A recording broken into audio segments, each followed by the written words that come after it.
ఎందుకు ఆయన అంతలా ఆయాసపడుతున్నాడా? ఒకవేళ తెలియదంలో ఆటాడుతాడేమో. ఎరా, నువ్వు చేసుకోవలసిన మేనకోడల్ని ఆ ఆఫీసర్కి ఇచ్చి పెళ్లి చేస్తున్నారని నేను మండిపడుతుంటే నువ్వు ఇక్కడ కూర్చొని మెక్కుతావుండా? నేను బిర్యానీ తింటే నువ్వు చూడలేవుగా. ఒరే పిచ్చదవా, నీకు ప్రేమైన పిల్ల నీకు దూరం అయిపోతుందని చెప్తా ఉన్నాను, నువ్వు బిర్యానీ తింటుండా? అయితే ఏం చేయమంటావు? రోషానికి పౌరుషానికి పెట్టింది పేరురా మన వంశం. ప్రాణాలు తీసైనా సరే నీ హక్కు నిలబెట్టుకోవాలా. బాగా సానపట్టావు. ఇంకా అదిరా మాటంటే. వీళ్ళు మనం తేలిపోవాలా. ఉత్త చేతులతో వెళ్ళకూడదురా, మనం పిల్లని తీసుకుని వెళ్ళాలా. పట్రా. ఈ రోజు ఇక్కడ ఎన్ని తలలు తెగిపడతాయో నాకే తెలీదు. మొదలు పెట్టారు. నీకెలా తెలుస్తుంది? నీకన్నీ 1 10గా 10 100గా తెలుస్తాయి కదా. ఇప్పుడు ఎందుకు ఇక్కడికి ఎంతమందిని రప్పించావు? ఎందుకు రప్పించానో మీకు తెలీదా? తెలియకపోతే చెప్తాను వినండి. దేశంలోనే కాదు, ఈ లోకంలోనే ఇటువంటి పంచాయతీ సమయంలోనే మేనమామ విలువేంటో తెలుస్తుంది. అటువంటి మేనమామ బంధానికే ఏ రోజైనా విలువిచ్చాడా ఈ పిల్ల వెదవా? కొట్టేస్తాడా ఏంటి? అలా విలువిచ్చుంటే నాకు పిల్లనివ్వనంటాడా ఏంటి? అడగలే. వాడు నీకు విలువిచ్చినందువల్లే ఊరి జనం ముందు చేతులు కట్టుకుని లేదనుకో, ఈ ఊరే వాడి ముందు చేతులు కట్టుకునేది. ఇలా చూడు, నువ్వు చెప్పినట్టు వినాల్సిన అవసరం ఇక్కడ ఎవ్వరికీ లేదు. తిన్నగా విషయానికి వస్తాను. నీకు పిల్లనివ్వనని ఆడండం లేదు. 2 ప్రశ్నలు అడిగాడు, నువ్వు సమాధానం చెప్పి పిల్లని తీసుకుంటే 2000 ప్రశ్నలకి సమాధానం చెప్తాడు. వాడు నా బిడ్డ, వాడు నా పులి బిడ్డ. ముసలే, వాడు పులి బిడ్డో పులిహారలో రాయో అడిగిన తర్వాత తెలుస్తుంది. నిన్ను చంపుతాను రా ముందు. యారా, ఎవ్వరూ లేకుండా అడిగితే ఎక్కడ నీ కాళ్ళు చేతులు ఎరగొట్టేస్తానన్న భయంతో ఊరు పంచాయతీలో అడుగుతున్నావు పిల్ల వెదవలో ఏడుస్తూ. మావయ్య అంటే భయం ఉండాలి. ఏమిటయ్యా వాడు అడిగిన ప్రశ్నలో? మొదటి ప్రశ్న, నువ్వెక్కడ పని చేస్తావు?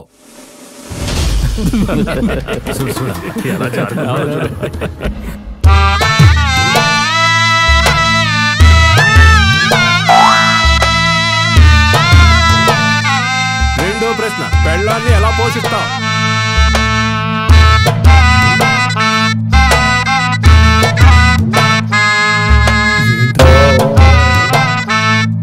రెండింటికి నువ్వు సమాధానం చెప్తే ఆ పిల్లని ఇప్పుడే నీలో పంపిస్తానంటున్నాడు. దీనికి నువ్వేమంటావు? సమాధానం చెప్పు.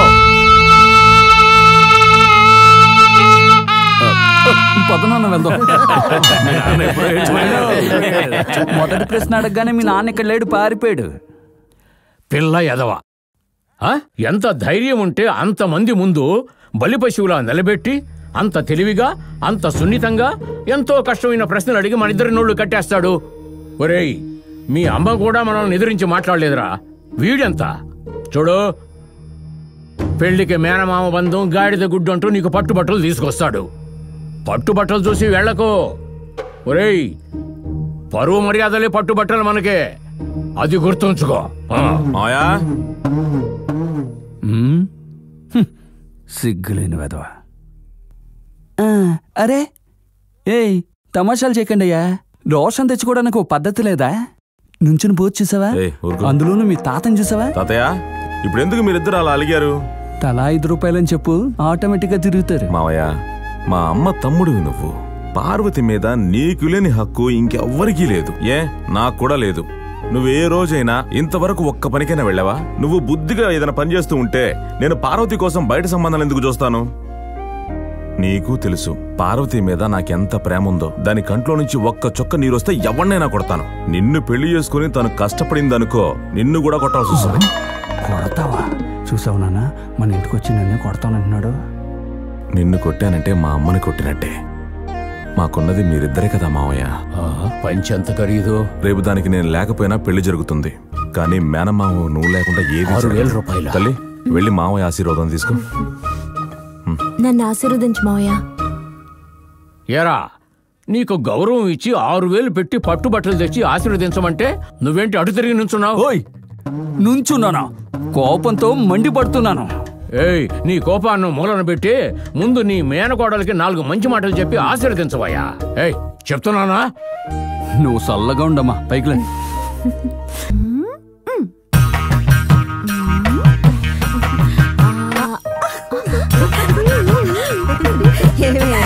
నీ వద్దని మొదటిసారి మోసం చేసావు, ఇంకోసారి మోసం చేసావంటే నువ్వే గెలిచినట్టు అర్థం. అలాగా? ఏంటి ఏంటి అంత కోపంగా చూస్తున్నాడు?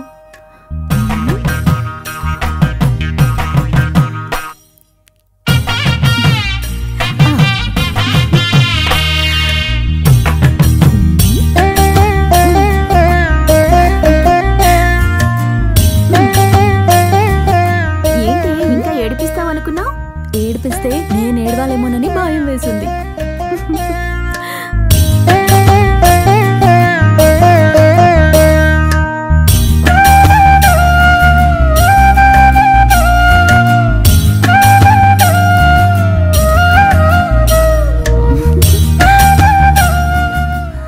ఏంటయ్యా నువ్వు మీ బావకి ఏదో చంటి పిల్లాడికి పెడుతున్నావు.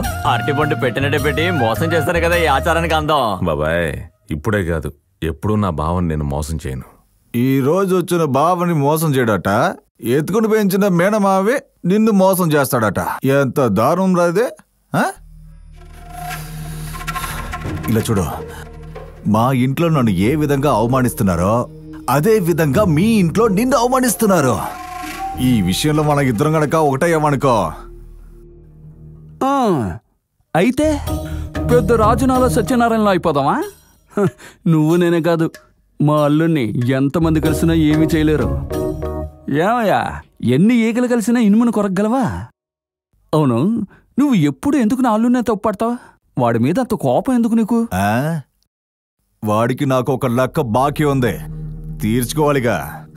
లెక్కోడొక్కో నా మేనల్లుతో పెట్టుకోకు. వాడు అట్ట కాదు, కత్తి, రెండు వైపులో పదునున్న కత్తి.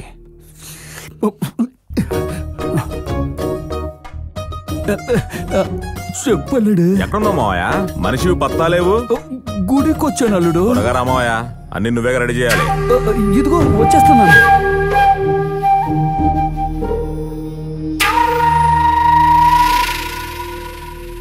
మీ వాక్కు ప్రకారమే నా బిడ్డకి మంచి సంబంధం కుదిరిందయ్యా. దీని బతుకు చల్లగా ఉండాలని దయచేసి ఆశీర్వదించండి. అదేమొద్దు, నువ్వు బాగుంటావు. అబ్బాయిదే ఊరు? నరసింహపురం. చూడు కృష్ణ, రేపు ఉదయం 10 గంటలకి కలెక్టర్ మనకి అపాయింట్మెంట్ ఇచ్చారు. నేను ఆయనకి అన్ని విషయాలు చెప్పాను. సంతకం పెడతానన్నారు. ఆయన సంతకం పెట్టేశారనుకో, ఆటోమేటిక్ గా విడుదల రద్దై వెంకట్రావుని ఆదికేసును జైల్లో పెడతారు. ఆ తర్వాత కేసుని స్ట్రాంగ్ చేయడం నీ బాధ్యత. ఇదిగో కేసుకు సంబంధించిన ఫైల్. కలెక్టర్ సంతకం పెడితే చాలు, వాళ్ళిద్దరూ ఈ జన్మలో బయటికి రాకుండా చేయడం నా బాధ్యత. ఫోన్ రింగ్ అవుతోంది. చెప్పు పారు. ఎక్కడున్నారు? మేమంతా థియేటర్కి వచ్చేసాం. సరే, మీరు థియేటర్లోకి వెళ్ళండి, నేను 10 నిమిషాలు వచ్చేస్తాను. సరే. ఏంటి, సినిమాకి వెళ్తున్నారా? అవునరా. ఎరా, ఇది ఫోన్లోనే చెప్పుండొచ్చు కదా. రే, ఇలాంటివి ఫోన్లో చెప్పడం సేఫ్ కాదురా. ఒరే బాబు, నువ్వు బయలుదేరు.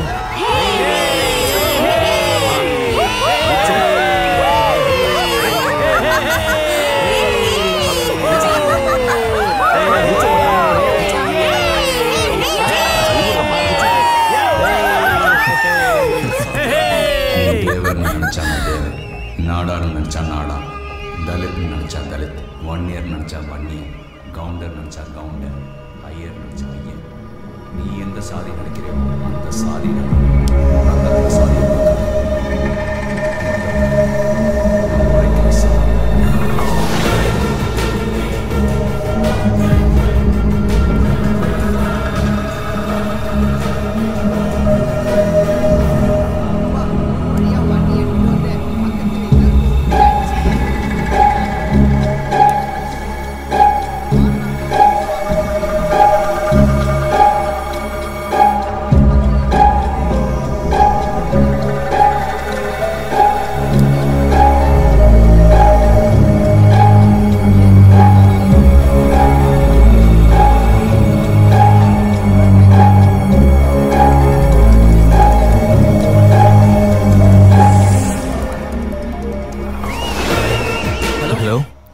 హలో, వినిపించడం లేదు. ఉండు, ఒక్క నిమిషం, నేను బయటకు వస్తున్నాను. వస్తున్నాను, బయటకు వస్తున్నాను. చెప్పండి.